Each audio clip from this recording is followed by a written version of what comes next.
Welcome. Today we're doing a deep dive into something, well, pretty relevant, our growing relationship with artificial intelligence.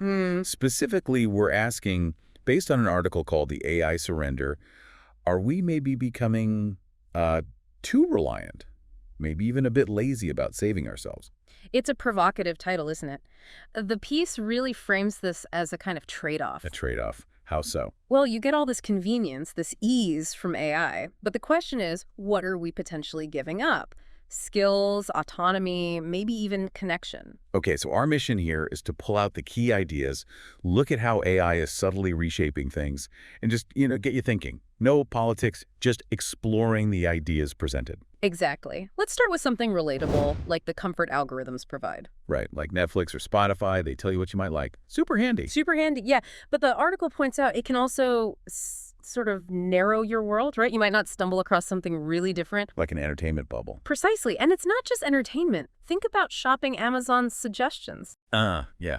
They know what I look at. And the article suggests we might be starting to trust those AI recommendations, maybe even more than our own judgment sometimes. Are we outsourcing those little decisions? And news consumption, too. The article mentioned a stat about social media. Yeah, something like 68% of Americans getting news there. And those feeds, well, they run on algorithms designed for engagement. Which often means more extreme or emotionally charged stuff gets pushed up. Exactly. Leading potentially to those echo chambers we hear about. Okay, so that's the consumption side. What about our actual skills? GPS comes to mind. Definitely. The article cites this reported 40% decline in spatial reasoning among young adults. Wow, 40%, because we just follow the dot on the map. Seems like it. We're not building that mental map, that internal compass, maybe. And writing, too. Spell check, grammar tools. I mean, they're useful. They are, but could over-reliance mean we, stop internalizing the basics? Like outsourcing fundamental communication skills? It's a bit like calculators in mental math, isn't it? That's another example, yeah. Quick mental calculations might become less intuitive if we always reach for a device. It affects how we process numbers. This feels like it scales up, too, like with jobs and automation. Oh, absolutely. The World Economic Forum estimate 85 million jobs potentially displaced by 2025. That's significant. And nearly half of U.S. jobs considered at high risk. That explains the anxiety mentioned, especially among certain workers. Right, about 78% of low-skill workers expressing concern. It's not just physical jobs anymore either. AI is getting better at cognitive tasks. Let's circle back to the echo chambers you mentioned. How does the article connect that to, say, polarization?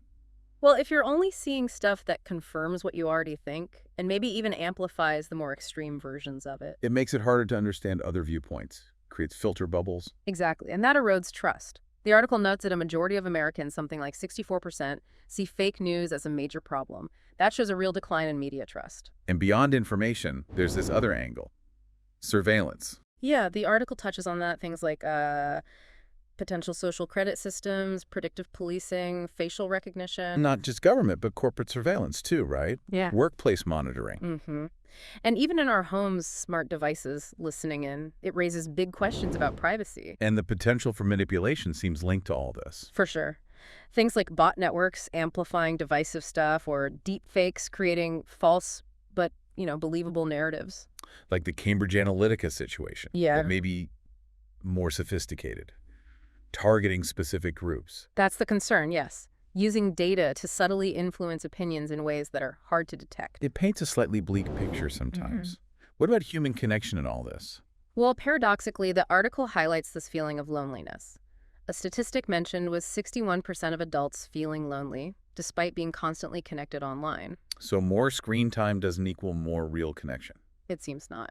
Maybe less face-to-face time weakens those community bonds. Okay, so facing all this, what's the way forward, according to the article? How do we reclaim things? It really boils down to being more conscious, more critical, verifying information, seeking out different perspectives actively. Not just passively accepting the feed. Right. And also protecting privacy, supporting relevant legislation, using tools that help, and importantly, building real community. Prioritizing face-to-face time.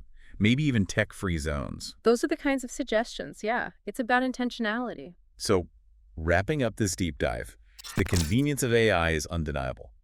But the sources suggest potential costs, eroded skills, maybe more polarization, even to weaken social ties.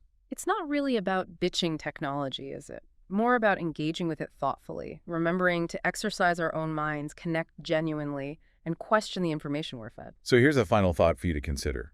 Given how easily AI slips into our lives, what could be the real long-term impact of just going with the flow, letting algorithms guide us? And maybe more practically, what's one small conscious choice you could make today to engage more directly with the world? Maybe step away from the screen for a bit. Something to think about.